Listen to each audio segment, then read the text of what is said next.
I understand.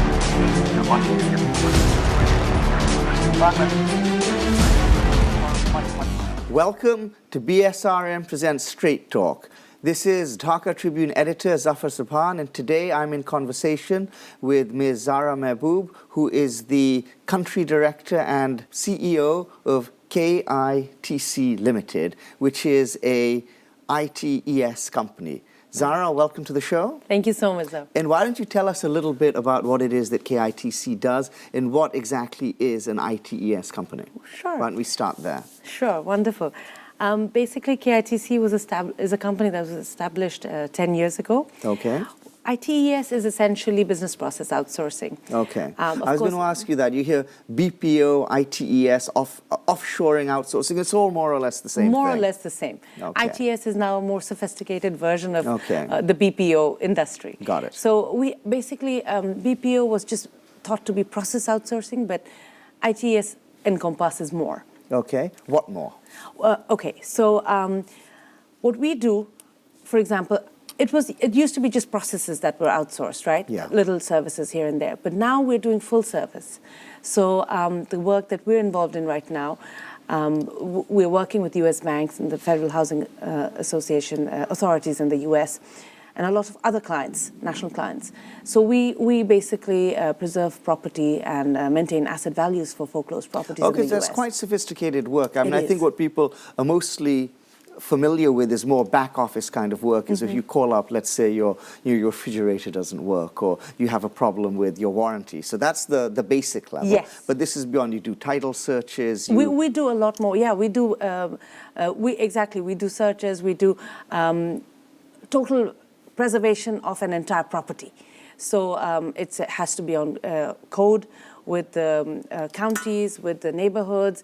We have to be very, very careful and very sensitive to the needs of that particular area. So a lot of things are involved. Well, and this is really fascinating in the sense that we're all very familiar with this industry insofar as it relates to India. India is very famous for this. But people don't really know that, Bangladesh has a burgeoning industry doing this. And it's, I think, $550 billion worldwide. It is. So how big is the Bangladesh share of that, and how is that growing? Share, we were hoping to do about $5 billion, okay. But we've gone near about 1. Okay. So, but is there a possibility of moving from 1 to 5 over the next 5 to 7 years, perhaps? Yes, there is. Definitely okay. there is. But there are lots of things that have to be addressed in order for us to go to that 5 Okay, billion so what are mark. the challenges then? Communication skills, Okay. that's something that you hear about all the time in every industry, actually. Sure. So, when you say communication skills, are you talking about skills in English languages that go beyond that? It's beyond that. It's Okay.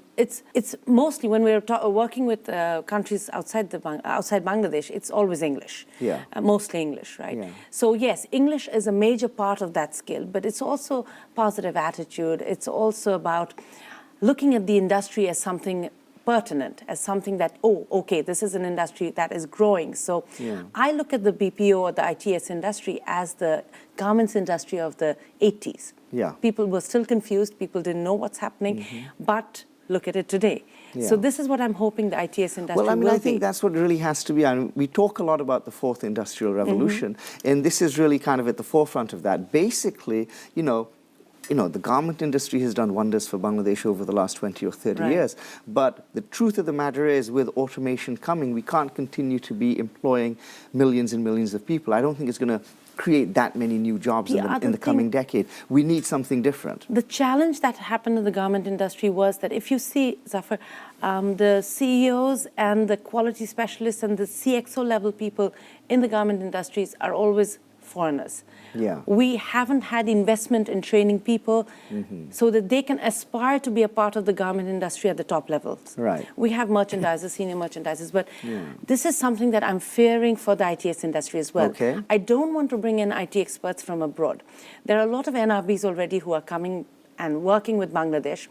Yeah. So why not develop our skills here and have our own boys and girls promote themselves to be CXO level and to take this company and market it to the international markets. Right, so then the idea is to have an integrated sort of ecosystem. Yes. So right now what you're saying is that the people you hire, the boys and girls you hire, they're sort of at a different level. They do they speak to people over the phone. They're the customer service reps. You're talking about people who can help build up the industry, Absolutely. the managers, and then the tech specialists. So the interesting thing is we have both types of people in KITC right now. Okay. The interesting bit is we have boys who join in at the very entry level, and they have worked their way up, and now they're managing clients, they're doing processing. They know the entire industry 360 degree of the work that we're doing. However, if we look beyond KITC and the industry as a whole, we have very few people who can go outside, let's say to the US, where most of the business lies. To market ourselves, to tell them that Bangladesh has a potential BPO backend, so give us the business. Okay, so you think that's a lacuna, that's a place where we need to be training more people from Bangladesh to do that. So this is just plain marketing. It is plain marketing, inside and outside. But don't our, both public universities and private universities have marketing departments? I didn't realize that was a problem. So a hornet's nest we're approaching. Yeah. It's a straight talk after all. It is. Yeah. And I'm glad I'm here. So this is the challenge. Public and private universities are doing whatever they can, but there needs to be more talk between public and between industry and academia. Okay. That bridge, we are trying. It's not that they're not trying and we're not trying. We are both trying. And we need to just get more active internships, for example.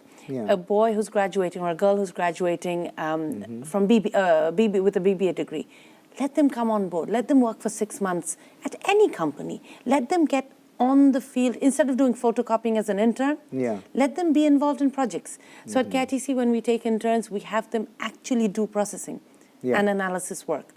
Which is submitted and the company is earning money. Yeah. Now tell me, what kind of, what's the profile of your average person who works at KITC? Where do you get them from? What do you want them to have studied? What skills do they need? What background do they need? And tell me a little bit about we have very successful people with majors in geography, philosophy. It's all over the place. So it doesn't matter what they study? It doesn't matter what they study. It's their communication skills. It's their attitude. I continuously harp on attitude because Explain that to me. Okay, so we work 5 nights a week. A lot of the children don't get Fridays off. But they're making it work. They come in, they're full energy at 9 p.m. They work till 6 a.m. They're full of energy. They're doing amazing work. They're talking to the U.S. with the Texan twang, with a New England accent. It's wonderful to see. So who teaches them the accent? Do you have language coaches? We do have. We don't have language coaches yet, but we do. I mean, my chairman, he invested in a lot of training. So we do train our boys and girls quite a bit. And now, so again, more about sort of attitude. I mean, I think you're right. I mean, one of the things we always talk about is, people in Bangladesh, the English language speaking skills is perhaps something which is not there. But of course, there's a certain subset of people who have this. But it's more than that. I think you need a certain confidence. You need a certain level of being outgoing, a certain level of extroversion to maybe succeed in this position. So we do a disc profile, and we see that we get boys and girls who are superbly extrovertish, and they pick up the phone. They don't know these people, and they're talking as if they've always met them. Young people these days, apparently, I've read a lot about this, they're not that keen of talking on the phone. They prefer sending SMSs. So you need to get kids who like to talk on the phone. So we do have a lot of people who love talking, and they just buddy them, and then they become friends, and it's so hi, and we know details about our clients through these guys, and we're like, how do you know? And they're like, he fell off the roof that day, and we found out, and we're like, okay, wow. So when you interview someone, can you tell pretty soon whether this person is going to be right for you guys? We can. And so you're looking for someone with a big personality. We're looking with young people, not necessarily young people young in the mind, and with the right attitude and the right personality. Yeah. But at the same time, we have a lot of people who are not extroverts, but Yeah. they're the ones who are actually doing the detail of the processing, and they're doing a fantastic job. So are those people also interacting with clients over the phone? No, or they're do you, not. you They're okay, not. so you have two sets, Yes, we two do. groups. We have two Okay, groups. yeah, so there's we have something for another team that everyone. manages all our contractors in the US Okay. as well. Now, do you need any kind of IT background? A little bit helps. A Okay. little bit helps because it means they're more analytical. Yeah. So that's the only place. But in our technology side, yes, we Yeah. do need people with IT degrees and Yeah. software I developers. mean, what I found is that typically, in my field in journalism, it's always useful, even if it's technically not your job, if you know what the other aspect of the job is, Yes. it kind of helps. Indeed. Even though you don't, Indeed. Yeah, Indeed. that's kind of how it works out. Yes. Now, tell me, what kind of salaries do you offer in this field? So a fresh graduate can make anywhere from 30, 35 fixed salary. And we have sales bonus that accumulates to the end of the year. That's a great salary for a fresh graduate. It is. It is. So because this is it's and we give them Uber allowance, and the bonuses Bonuses. are actually really something to look forward to the end of the year. And that's it's actually more profit sharing. That's based on performance. That's based Yes, on profit sharing. Okay. So whatever they process, they get a percentage of that. Okay, eat what you kill. Yes. Is what we used to call it in the legal world. And the kills are huge. Huge, fantastic. Well, listen, we're going to take a break now, but we'll pick this thread up as soon as we get back. Sure. Okay. Please join us after the break. This is Zafar Sobhan in conversation with Zara Mehboob, and this is Straight Talk. Thank you. I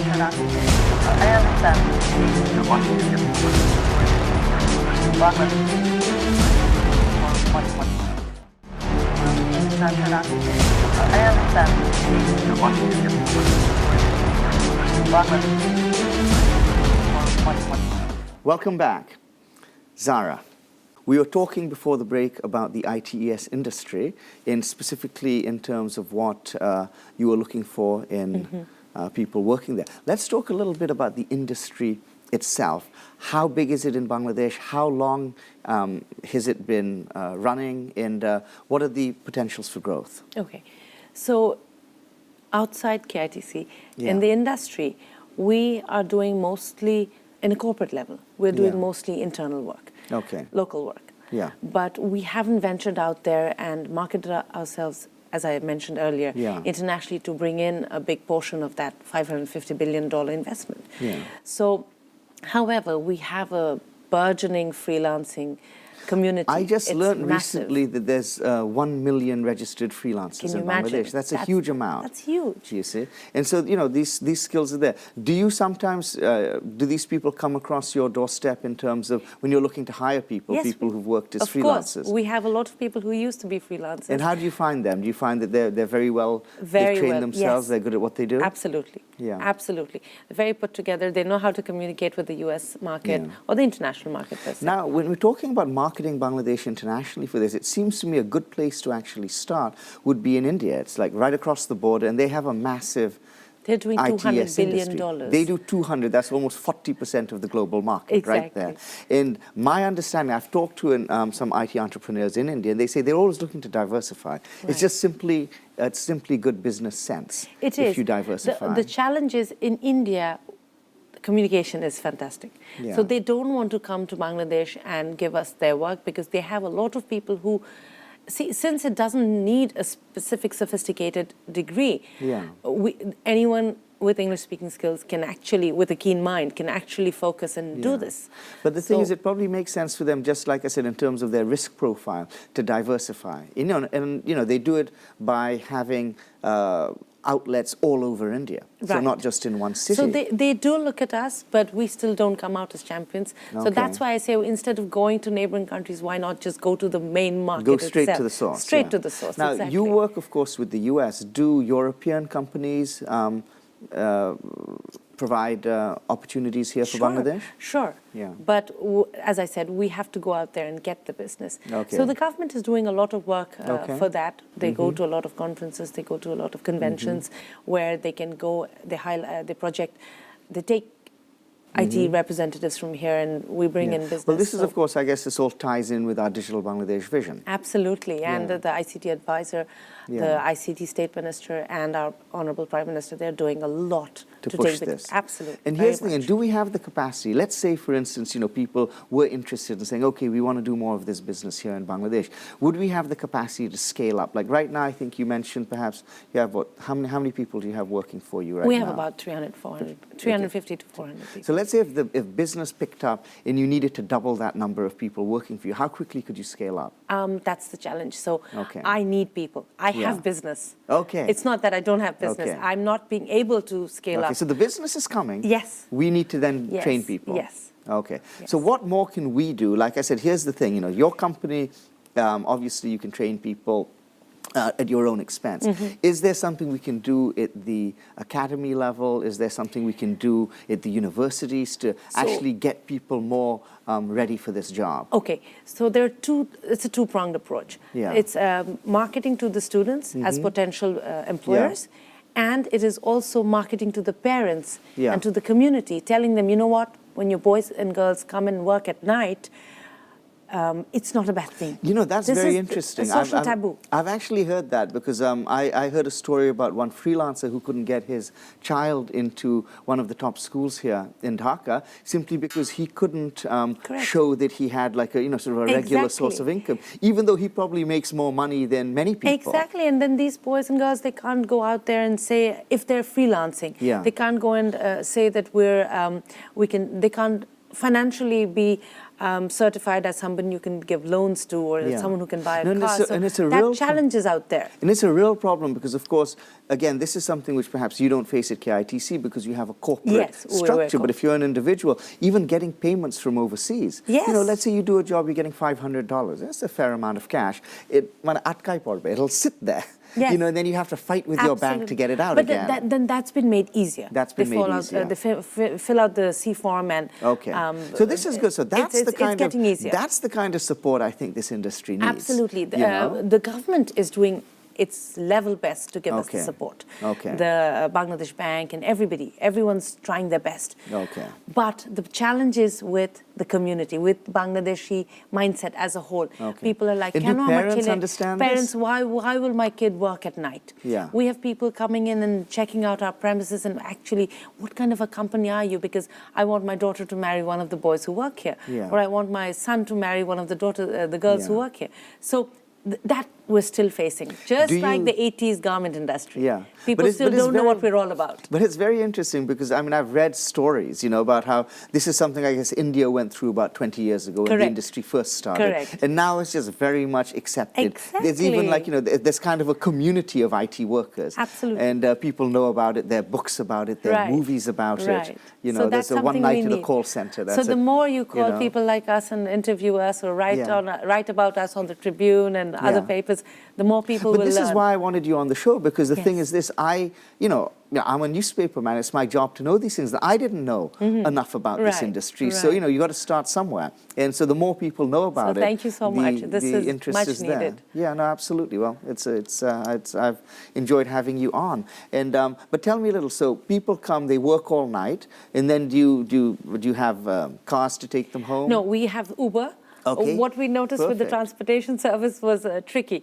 One boy's working beyond his 6 a.m. and then another one's finished at 5:40, but they're all going to the same area and they're like, you know what, this is not working out. Okay. So we give them Uber money. Yeah. Sometimes they still take one Uber and 5 of them go off. But you know what, that's But that's great because not only are you sorting out the people who work for you, then you're actually supporting another, new cutting-edge industry in Bangladesh, which is is people like Uber and Pathao and people like that, who are also, I think they're fascinating companies. Yes. Doing really interesting work. Indeed. That's another aspect of the digital economy that we've entered. Yeah, great stuff, great stuff. Now, what are other countries who we could learn from? I've mentioned India, and I think the Philippines, perhaps if I'm not wrong, is I was just going to mention Philippines, where else? Manila. Actually, India and Philippines are the tigers when it comes to this. Well, I'm not saying because hold on. But there's $550 billion. That's how big this industry is, huge, and 200 billion of that is in India. So where's the rest of it? So we haven't studied much as to where the rest of it is. Okay, but mostly we're just Asia? Going after it. Are we guessing Asia or Asia? Actually, Europe is also Europe as working. well. Yeah. Yes. Okay. Yeah. So I guess what we're doing in Bangladesh is we're focusing on getting any part of that business into Yeah. Bangladesh. Yeah, okay. Because imagine the remittance numbers. And Yeah. as I say, we talk about manpower export, we talk about garment. This is intellect export. That's it. Well, this is what we need to focus on, because I think, this is going to be what the 21st century is all about, is Yes. that training knowledge workers, training Exactly. people to use their minds, because, old school industries, there's always going to be a place for that. Mm-hmm. But one, that's moving more towards automation as well. These kinds of jobs which sustain Bangladesh in the 20th century Right. are perhaps not going to be what's going to sustain us in the 21st. That's something we Exactly. need to be concerned And about. the interesting thing is, the way I put it, if you're working in an ITS industry, and you're a fresh graduate that's entering, so first 2-3 years you have the energy to work night shifts, because Yeah. night shifts, frankly, are not sustainable models for business, Okay, yeah. for an individual.